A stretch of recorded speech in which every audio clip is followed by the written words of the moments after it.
Hello बच्चों, कैसे हो आप सब। तो बच्चों, प्रीवियस लेक्चर में हम लोगों ने यू बैक्टीरिया का सेल वॉल, सेल मेम्ब्रेन और ग्लाइकोकैलिस देखा था।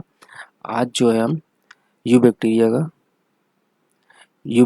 का हम लोग शेप देखने वाले हैं। तो आइए बच्चों स्टार्ट करते हैं। शेप, ठीक है बच्चों। देखो बच्चों, जो यू बैक्टीरिया होता है ना, उसमें वैसे तो बहुत सारे शेप पाए जाते हैं, बट तीन बेसिक और जनरल शेप जो है ना, वो है। सबसे पहला है कोकस, दूसरा है बैसिलस और तीसरा है स्पाइरल। ठीक है, तो आइए स्टार्ट करते हैं। सबसे पहला जो है वो है कोकस। देखो बच्चों, जो कोकस होता है ना, वो होता है राउंड शेप का, राउंड शेप। ठीक है, कुछ इस तरह से होता है। अब इसका अरेंजमेंट देखते हैं हम लोग।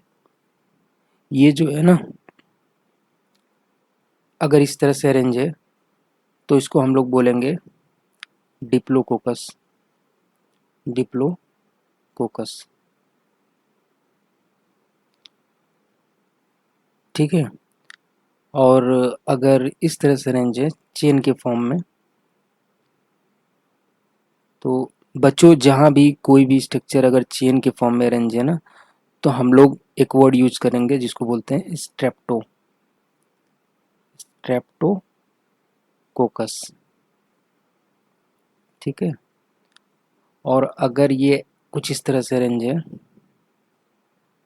ठीक है, तो इसको हम लोग बोलेंगे टेट्रेड। ठीक है, और बच्चों अगर ये जो है ना बंच के फॉर्म में है, बंच कहने का मतलब जैसे ग्रेप्स का बंच होता है, कुछ उस तरीके से, जैसे यूं। ठीक है, कुछ इस तरीके से अगर अरेंज है ना, तो हम लोग एक टर्म का यूज करेंगे जिसको कहते हैं स्टेफाइलो, स्टेफाइलो, स्टेफाइलोकोकस। ठीक है बच्चों, तो कुछ इतने सारे अरेंजमेंट हो सकते हैं कोकस के अंदर में। अब देखते हैं बैसिलस। दूसरा है बैसिलस। बैसिलस का जो शेप होता है ना, वो रॉड शेप होता है। ठीक है, कुछ इस तरीके से। ठीक है, अब इसका अरेंजमेंट हम लोग देखते हैं। अगर ये कुछ इस तरीके से अरेंज है दो के फॉर्म में ना, तो इसको हम लोग बोलेंगे डिप्लो बेसिली, डिप्लो बेसिली। देखो बच्चों, बेसिली का यूज करेंगे ना जब सिंगुलर होगा। ठीक है, यहाँ पे चूंकि दो है तो हम लोग यहाँ पे क्या बोलेंगे, डिप्लो बेसिलस। ठीक है, ये बेसिलस जो वर्ड है ना, वो प्लूरल फॉर्म है। ठीक है, और अगर सिंगुलर होगा ना तो बेसिली बोलेंगे। ठीक है, कोकस है, कोकस प्लूरल है। ठीक है, अगर सिंगुलर की बात करेंगे तो कोकाई हो जाएगा। ठीक बच्चों, अब देखो, ये हो गया डिप्लो बेसिलस। अब अगर कुछ चेन के फॉर्म में है ना, चेन के फॉर्म में कुछ इस तरह से, तो यहाँ पे कौन सा टर्म यूज करेंगे, स्ट्रेप्टो। जहाँ पे भी चेन आ जाएगा वहाँ हम लोग कौन सा टर्म यूज करेंगे, strepto, strepto, strepto bacillus.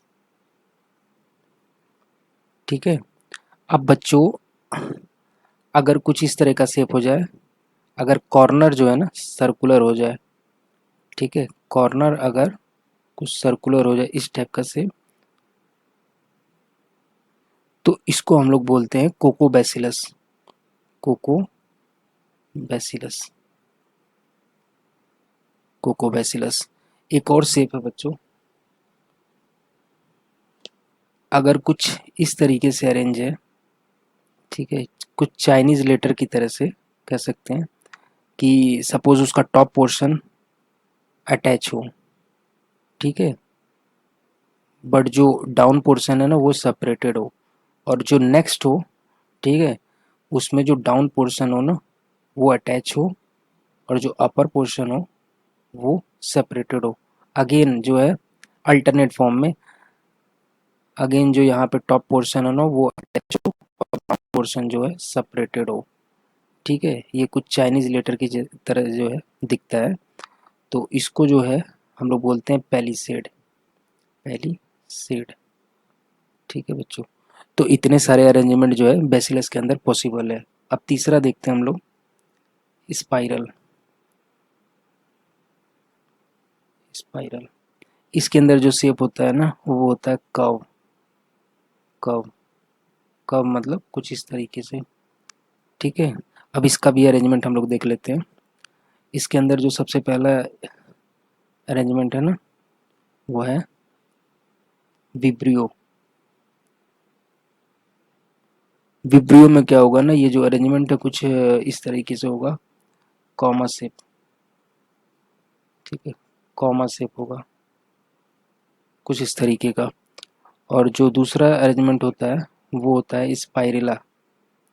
Spirilla, spirilla में क्या होगा कि ये जो कर्व है ना वो 2 या मोर देन 2 होगा।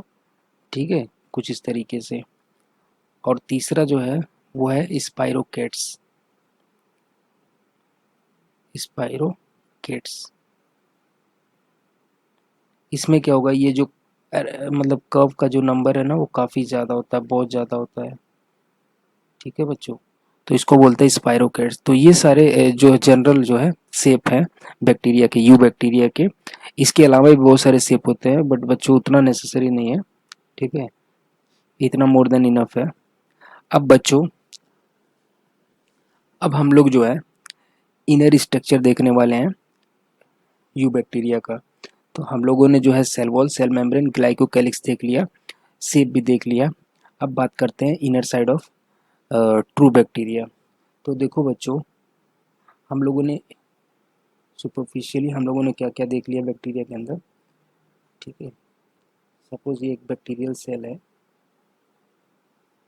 ठीक है, तो ये क्या हो गया, जो बैक्टीरिया सेल का जो ये इनर पोर्शन है ना इसको हम लोग क्या बोलते हैं, प्रोटोप्लाज्म या फिर बोले साइटोप्लाज्म। ठीक है, प्रोटोप्लाज्म। ठीक है, और ये क्या है, ये है सेल मेम्ब्रेन।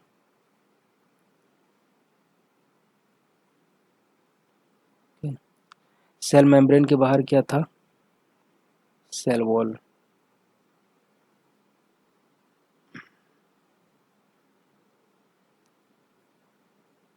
क्या था, सेल वॉल।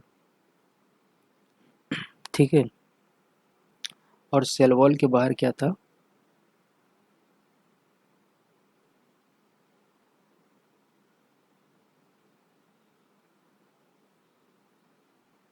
काफ़ी रफ स्ट्रक्चर हो गया बच्चों। तो सबसे बाहर में क्या था, ग्लाइकोकैलिक्स था, ग्लाइकोकैलिक्स। ठीक है, और इन तीनों को मिला करके हमने क्या बोला था, सेल इनवेलप बोला था। ठीक है बच्चों, अब देखो बच्चों, ये जो प्रोटोप्लाज्म है ना ये बेसिकली बना होता है बायोमॉलिक्यूल से। बायोमॉलिक्यूल्स, बायोमॉलिक्यूल्स में क्या क्या आ जाएंगे, वही आपके protein, carbohydrate, fat, nucleic acid. ये सारी चीज़ें जो हैं, न्यूक्लिक एसिड, ये सारी चीज़ें जो हैं प्रोटोप्लाज्म के अंदर प्रेजेंट होंगे। अब बच्चों क्या होता है ना, ये जो यू बैक्टीरिया है इसके अंदर कोई भी ऐसी ऑर्गेनली नहीं पाई जाएगी जिसके बाहर जो है मेम्ब्रेन हो। ठीक है, इसका एक्सेप्शन है कि जो फोटोसिंथेटिक बैक्टीरिया होते हैं ना, जो फोटोसिंथेटिक बैक्टीरिया होते हैं,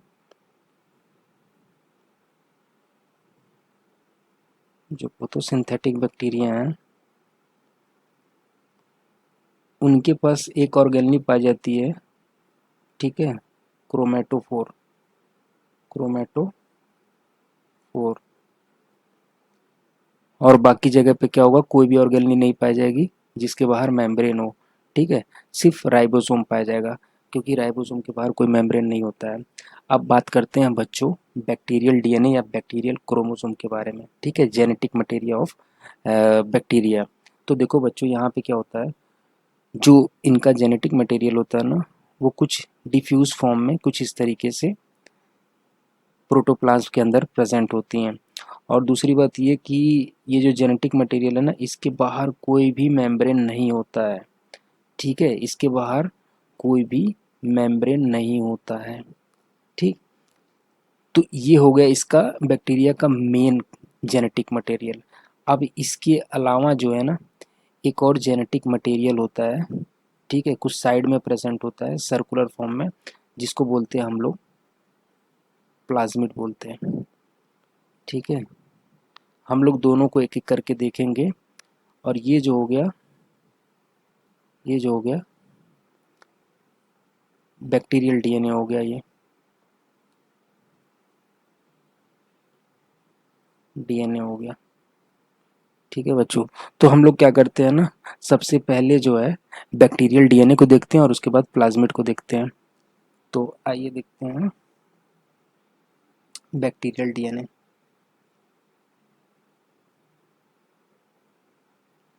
डीएनए, बैक्टीरियल डीएनए बोलो या फिर बैक्टीरियल क्रोमोसोम भी बोल सकते हैं।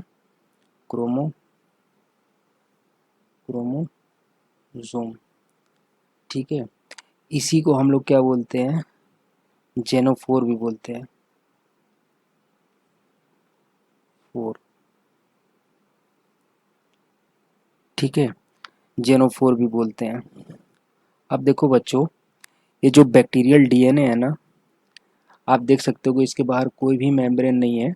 ठीक है, ये जो है सिंपली जो प्रोटोप्लाज्म है ना, उसी में प्रेजेंट है, या फिर कहें कि प्रोटोप्लाज्म के साथ ही ये कंटिन्यूअस है। कोई सेपरेशन नहीं है प्रोटोप्लाज्म और ये बैक्टीरियल डीएनए के बीच में, कोई भी सेपरेशन नहीं है, मतलब कोई भी मेम्ब्रेन नहीं प्रेजेंट है। ठीक है, और प्रोटोप्लाज्म का वो रीजन जहाँ पे ये जो बैक्टीरियल डीएनए प्रेजेंट है ना, उसको बोलते हैं न्यूक्लियोइड। ठीक है, उसको क्या बोलते हैं, न्यूक्लियोइड। न्यूक्लियोइड, तो न्यूक्लियोइड क्या है, वो प्रोटोप्लाज्म का रीजन जहाँ पे बैक्टीरियल डीएनए या बैक्टीरियल क्रोमोसोम प्रेजेंट है ना, उस रीजन को ही न्यूक्लियोइड बोलते हैं। ठीक है, और ये जो जीनोफोर है ना, ये कह सकते हो ये बैक्टीरियल जो क्रोमोसोम है उसी का ये सिनोनिम है, जीनोफोर। ठीक है, अब बच्चों देखते हैं ना कि इसमें जो बैक्टीरिया का जो जेनेटिक मटेरियल है और यूकैरियोटिक जो जेनेटिक मटेरियल है, उसमें क्या डिफरेंसेस होते हैं। तो आइए देखते हैं। देखो, जो बैक्टीरियल डीएनए या फिर क्रोमोसोम है ना, उसके अंदर सबसे पहली बात तो न्यूक्लियोलस नहीं प्रेजेंट होता है। न्यूक्लियोलस, न्यूक्लियोलस एब्सेंट होता है। ठीक है, ये न्यूक्लियोलस क्या होता है बच्चों, न्यूक्लियोलस का जो मेन काम होता है ना, वो ये होता है कि वो राइबोसोम के लिए जिन प्रोटीन की ज़रूरत है ना, जिन प्रोटीन की हेल्प से राइबोसोम बनता है, उन प्रोटीन को ये न्यूक्लियोलस सिंथेसाइज कर सकता है, करता है। ठीक है, या इनडायरेक्टली हम लोग ये भी बोल सकते हैं कि न्यूक्लियोलस का मेन काम है राइबोसोम का सिंथेसिस। ठीक है, और ये न्यूक्लियोलस कहाँ प्रेजेंट होता है, ये न्यूक्लियस के अंदर प्रेजेंट होता है। ये जो क्रोमोसोम होते हैं ना, क्रोमेटिन या क्रोमोसोम बोलें, ठीक है, उन्हीं से अटैच रहता है ये न्यूक्लियोलस। ठीक है, तो जो बैक्टीरियल डीएनए और क्रोमोसोम है, उनके अंदर न्यूक्लियोलस नहीं प्रेजेंट होता है। यहाँ पे जो राइबोसोम का सिंथेसिस होता है ना, वो डिफरेंट प्रोसेस होता है, वो ट्रांसक्रिप्शन की हेल्प से फॉर्मेशन होता है। काफ़ी डीप प्रोसेस है, वो हमें जानने की ज़रूरत नहीं है। ठीक है, तो यहाँ पे न्यूक्लियोलस एब्सेंट होता है। और दूसरा, हिस्टोन, यहाँ पे हिस्टोन प्रोटीन नहीं होता है। हिस्टोन प्रोटीन नहीं होता है। इस हिस्टोन प्रोटीन एक मिनट, हिस्टोन प्रोटीन, ये जो हिस्टोन प्रोटीन है ना, इसका जो मेन काम होता है, वो जो क्रोमेटिन मटेरियल होता है। ठीक है, थोड़ा सा हम लोग जब आगे जाएंगे सेल डिवीज़न चैप्टर पढ़ेंगे, तो वहाँ पे हम लोग ज़्यादा बेटर समझेंगे कि जो यूकैरियोटिक सेल होता है उसके न्यूक्लियस में क्रोमेटिन प्रेजेंट होता है। ठीक है, और ये क्रोमेटिन जो है, जब सेल डिवीज़न का टाइम आता है, तो वो क्रोमेटिन का क्या होता है, कंडेंसेशन होता है। ठीक है, कंडेंसेशन बोले या कॉम्पैक्शन बोले। ठीक है, तो उसमें क्या होता है, काफ़ी ज़्यादा कॉइलिंग होती है जेनेटिक मटेरियल्स की, और एक प्रॉपर शेप बाद में जाके वो अरेंज करता है, जिसको बोलते हैं क्रोमोसोम। ठीक है। तो ये सारे कॉम्पैक्शन और कंडेंसेशन के लिए जिस प्रोटीन की ज़रूरत होती है उसी को बोलते हैं हिस्टोन प्रोटीन। बट यहाँ पे क्या है ना, बैक्टीरियल डीएनए में क्या होता है, हिस्टोन प्रोटीन एब्सेंट होता है। क्या होता है, एब्सेंट। इसकी जगह पे कुछ और प्रोटीन होता है। और यहाँ पे जो कम्पेक्शन और कंडेंसेशन का प्रोसेस होता है ना, वो काफ़ी सिंपल होता है यूकैरियोटिक सेल के कंपैरिजन में। ठीक है। यहाँ पे हिस्टोन प्रोटीन नहीं होता है, हिस्टोन प्रोटीन की जगह कुछ और प्रोटीन होते हैं जिनके थ्रू यहाँ पे जो है कंडेंसेशन होता है। यहाँ पे बच्चों जिस प्रोसेस से कंडेंसेशन होता है ना, तो उसमें क्या होता है कि सबसे पहले क्या होता है, जो बैक्टीरियल डीएनए है या जेनेटिक मटेरियल है या फिर बोलें स्ट्रैंड है ना, तो वो क्या करेगा, सबसे पहले अपने आप को कुछ सर्कुलर फॉर्म में अरेंज करता है कुछ इस तरीके से। ठीक है। ये क्या हो गया आपका बैक्टीरियल डीएनए बोल सकते हो। ठीक है, ये बैक्टीरियल डीएनए है, बैक्टीरियल डीएनए। ये अपने आप को सबसे पहले सर्कुलर फॉर्म में अरेंज कर लेगा। ठीक है। उसके बाद क्या होगा, जगह जगह पे जो है डीएनए बाइंडिंग प्रोटीन आ जाएंगे। ठीक है, इसको क्या बोलते हैं, डीएनए बाइंडिंग प्रोटीन। ठीक। तो ये जो डीएनए बाइंडिंग प्रोटीन है वो क्या करेगा, ये जो बैक्टीरियल डीएनए है इसको बहुत सारे सेगमेंट में डिवाइड कर दिया। ठीक है, जैसे कि एक सेगमेंट, दो सेगमेंट, तीन सेगमेंट, चार सेगमेंट, ऐसे करके डिवाइड कर दिया। बाद में क्या होगा कि ये जो बाइंडिंग प्रोटीन है ना, वो मूव ऑन करके सारे के सारे एक पॉइंट पे आ जाएंगे। ठीक है, मूव करके सारे के सारे एक पॉइंट पे आ जाएंगे। तो ये जो शेप है ना वो चेंज होकर के कैसा हो जाएगा, कुछ इस तरीके से हो जाएगा। सारे के सारे एक पॉइंट पे आ जाएंगे तो कुछ इस तरह फ्लावर शेप का हो जाएगा। ठीक है, कुछ इस टाइप से, कुछ इस टाइप का शेप बन जाएगा। उसके बाद क्या होता है ना बच्चों, इसके बाद जो होता है वो होता है सुपर क्वाइलिंग। सुपर क्वाइलिंग होता है, सुपर क्वाइलिंग। सुपर क्वाइलिंग में क्या होता है कि यहाँ पे कुछ एंजाइम की हेल्प से ना, कुछ एंजाइम की हेल्प से ये जो लूप लाइक स्ट्रक्चर है ना, इसका और भी ज़्यादा क्वाइलिंग होता है। ठीक है, काफ़ी डीप कॉइलिंग होता है। और ये काफ़ी डीप कॉइल होने के बाद ना और भी ज़्यादा कॉम्पैक्ट हो जाता है। ठीक है, तो ये जो है यहाँ से जो लूप है ना, ये कुछ इस टाइप का हो जाता है बाद में जा कर के। ठीक है, कुछ इस टाइप का, कुछ इस टाइप का स्ट्रक्चर बन जाता है। ठीक है, सुपर कॉइलिंग के बाद से, जिसको बोलते हैं एंजाइम। ठीक। तो इसी को जो है ना हम लोग क्या बोलते हैं, जीनोफोर बोलते हैं, जीनोफोर फोर, या फिर बोले बैक्टीरियल क्रोमोसोम, बैक्टीरियल क्रोमोसोम।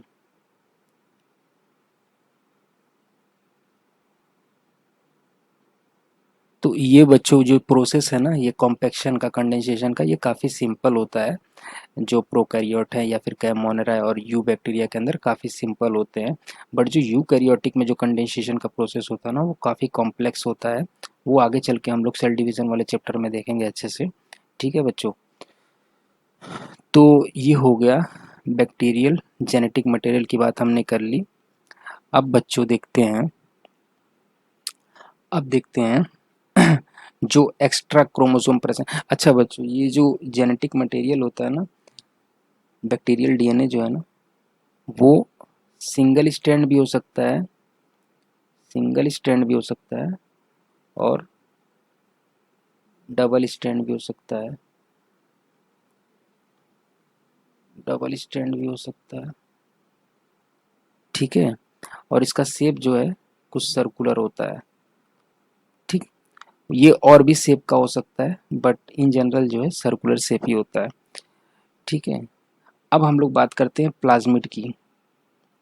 तो देखो बच्चों, प्लाज्मिड क्या होता है, प्लाज्मिड को एक और नाम से बोलते हैं extra chromosomal DNA, extra chromosomal DNA. ठीक है बच्चों, और इसी प्लाज्मिड को अगर साइंटिस्ट जो है लैब के अंदर अगर बनाते हैं, तो इसी प्लाज्मिड को हम लोग उस वक्त क्या बोलते हैं, वेक्टर। ठीक है, अगर इस प्लाज्मिड को लैब के अंदर सिंथेसाइज किया जाए तो उसको क्या बोलेंगे? वेक्टर। अब समझते हैं बच्चों ये प्लाज्मिड है क्या। सबसे पहली बात, प्लाज्मिड जो होता है ना वो होता है इंडिपेंडेंट। क्या होता है? इंडिपेंडेंट। इंडिपेंडेंट किससे?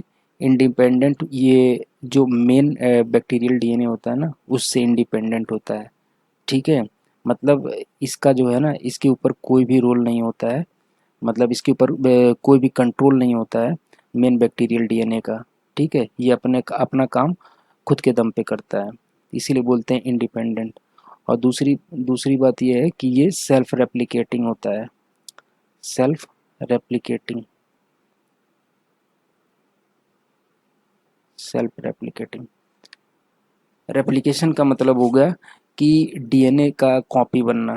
ठीक है, तो इस रेप्लिकेशन वर्ड को हम लोग आगे चल के डीएनए वाले चैप्टर में ज़्यादा बेटर, जब हम लोग डीएनए की स्टडी करेंगे ना तो उस वक्त ज़्यादा बेटर समझेंगे। अभी रेप्लिकेशन का सिंपल सा मतलब है कि डीएनए की कॉपी बनाना। ठीक है, तो प्लाज्मिड के अंदर खुद इतना कैपेबिलिटी होता है कि वो अपने जेनेटिक मटेरियल को क्या करे? कॉपी बना सके या उसका उसका रेप्लिकेशन कर सके। ठीक है, तो प्लाज्मिड के बाद इतना अपना पावर होता है कि अपनी खुद की कॉपी बना सके। ठीक है, तो दो पॉइंट हमने देखा, सबसे पहला इंडिपेंडेंट होता है, इंडिपेंडेंट मेन जो बैक्टीरियल डीएनए उससे इंडिपेंडेंट होता है, और दूसरा जो है वो खुद सेल्फ रेप्लिकेशन का पावर होता है इनके पास। ठीक है बच्चों, अब देखो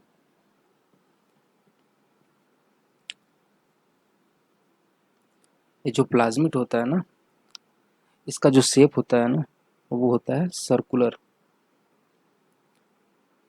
सर्कुलर। ठीक है, और ये सिंगल स्टैंडर्ड भी हो सकता है, सिंगल स्टैंडर्ड भी हो सकता है और डबल स्टैंडर्ड भी हो सकता है। ठीक है, अब चौथा पॉइंट देखो, यहाँ पे जो जीन प्रेजेंट होते हैं ना इस प्लाज्मिड के अंदर जो जीन होते हैं ना वो काफ़ी ज़्यादा कम होते हैं in comparison to main bacterial DNA. ठीक है, यहाँ पे जो जीन का नंबर होता है ना कुछ हज़ार से 10,000 के बीच में होता है। ठीक है, तो वो बहुत ही कम है in comparison to main bacterial DNA, वहाँ पे बहुत सारे जीन होते हैं। तो यहाँ पे क्या होता है? लेस जीन प्रेजेंट होते हैं। ठीक है, लेस जीन प्रेजेंट होते हैं, बट जितने भी यहाँ पे जीन होते हैं ना वो क्या करते हैं? वो एक्स्ट्रा एडवांटेज, ठीक है, एक्स्ट्रा एडवांटेज प्रोवाइड करते हैं बैक्टीरियल सेल को। Extra advantage. एक्स्ट्रा एडवांटेज का मतलब हो गया कि कुछ ऐसी चीज़ें जो एक नॉर्मल बैक्टीरिया से, ठीक है, नॉर्मल बैक्टीरिया से या फिर कहें कि नॉर्मल जो प्रोकैरियोटिक सेल हैं, ठीक है, उनसे जो है कुछ एक्स्ट्रा एडवांटेज मिलता है। लाइक इन सेंस अगर मैं बोलूँ तो इनके अंदर कुछ ऐसे जीन प्रेजेंट होंगे ना जो एंटीबायोटिक रेजिस्टेंट होंगे। एंटीबायोटिक रेजिस्टेंट का क्या मतलब हुआ कि सपोज कोई बैक्टीरिया है, ठीक है, और उसको कोई ड्रग्स या एंटीबायोटिक दिया गया, ठीक है, तो इनके पास क्या होता है कि प्लाज्मिड के अंदर ऐसे जीन होंगे जो एक बार कांटेक्ट में आने, उस ड्रग के एक बार कांटेक्ट आने में वो क्या हो जाएंगे? उस ड्रग के लिए रेजिस्टेंट हो जाएंगे। ठीक है, और क्या हो गया अगर बहुत सारे ड्रग्स के कांटेक्ट में आ रहे हैं ना तो ये क्या होंगे? मल्टी ड्रग रेजिस्टेंट हो जाएंगे। मतलब अब उस ड्रग्स का या एंटीबायोटिक का कोई भी असर नहीं होगा बैक्टीरिया में।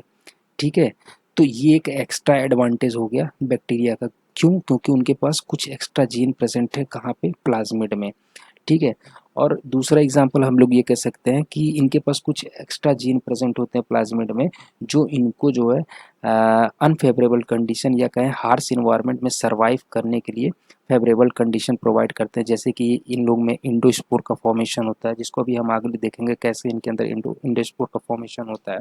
तो ये सारी जो जीन होती है ना जो इनको जो है एक प्रोटेक्टिव इन्वायरमेंट देता है, वो सारी चीज़ें इस प्लाज्मिड के अंदर प्रेजेंट होती हैं। इसीलिए हमने इसको कहा कि कुछ एक्स्ट्रा एडवांटेज प्रोवाइड करता है। ठीक है, ये प्लाज्मिड। अब इसके बाद देखते हैं, चूंकि इनका शेप जो है कुछ इस टाइप का होता है, मैंने बोला सर्कुलर होता है। ठीक है, तो बच्चों क्या होता है इनके पास इनका सपोज ये जो है इनका जेनेटिक मटेरियल है या कहें डीएनए है, ठीक है, कुछ सर्कुलर फॉर्म में अरेंज है ना, तो इनके पास क्या होता है? बहुत सारे साइट होते हैं। ठीक है, क्या होते हैं? बहुत सारे साइट होते हैं। जैसे मैं कहूँ कि सपोज ये वाला जो रीजन है, इसको मैं बोल दूँ restriction, antibiotic resistance site, antibiotic resistant site.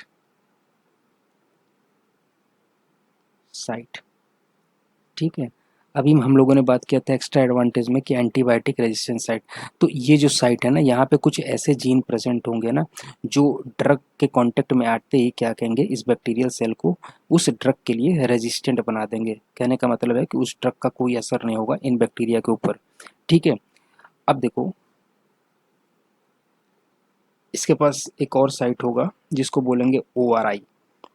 O R आई का फुल फॉर्म है ओरिजिन। ठीक है। ये साइट बताएगा कि जो बैक्टीरिया में रेप्लिकेशन है ना, ठीक है, वो कहाँ से स्टार्ट होगा। ठीक है। तो यही जो पार्ट है ना, यहीं से स्टार्ट होगा बैक्टीरिया में रेप्लिकेशन। ठीक है। जो भी जेनेटिक मटेरियल यहाँ पे होंगे ना, सबसे पहले रेप्लिकेशन यहीं से स्टार्ट होगा। ठीक है। तो ये वाला जो पर्टिकुलर साइट है, तो क्या बताएगा, वो रेप्लिकेशन का साइट बताएगा कि कहाँ से रेप्लिकेशन स्टार्ट होगा। ठीक है बच्चों। अब इसके बाद एक और साइट होगा यहाँ पे जिसको बोलते हैं restriction site. Restriction site, restriction site. ठीक है।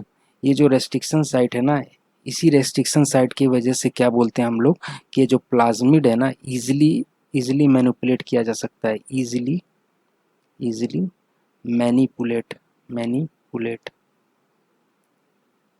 ये जो बैक्टीरियल सेल है, उसको, ये जो प्लाज्मिड है ना, इसको इजीली मैनिपुलेट किया जा सकता है। क्यों? क्योंकि इनके पास है रेस्ट्रिक्शन साइट।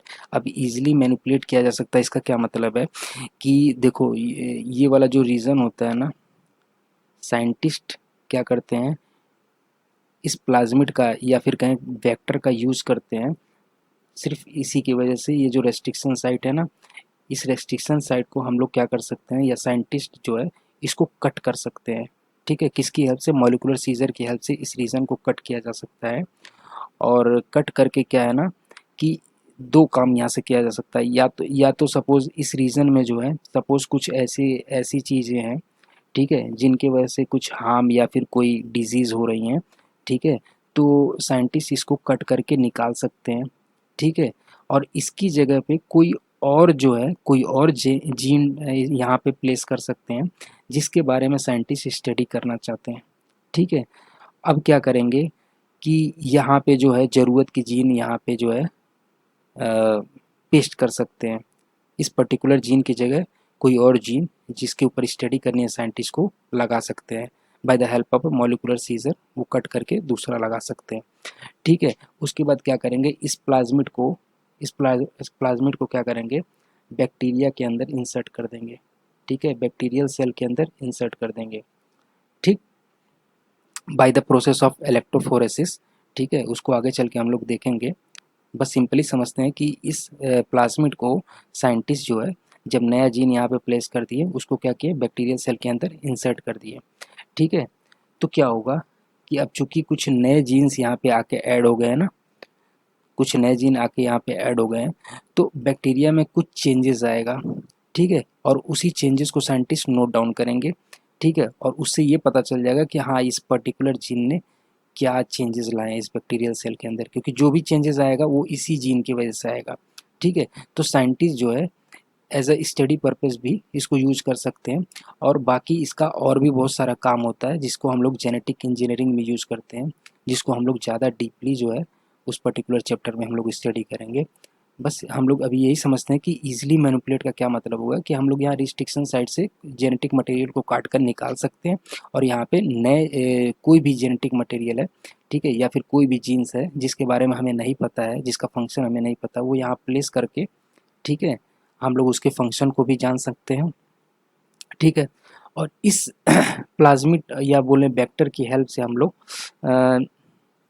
ह्यूमंस के अंदर या एनिमल्स के अंदर भी जीन का ट्रांसप्लांट कर सकते हैं, वहाँ से जीन को कट करके निकाल सकते हैं सिर्फ इसी प्लाज्मिड और वेक्टर की हेल्प से। ठीक है बच्चों। अब देखो बच्चों, एक और साइट होता है जिसके बारे में हमें अभी नहीं जानना है, बस हम लोग नाम जान के रखते हैं, जिसको बोलते हैं सेलेक्टिव मार्कर। ठीक है। Selective marker. ठीक है।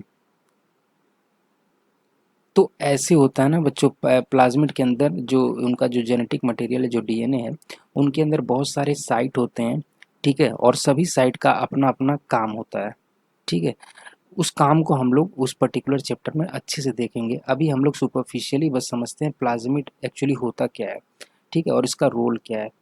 तो बच्चों आज के लिए हम लोग यहीं पे एंड करते हैं, और इसके आगे का जो पार्ट है वो हम लोग नेक्स्ट वीडियो में देखेंगे। Thank you.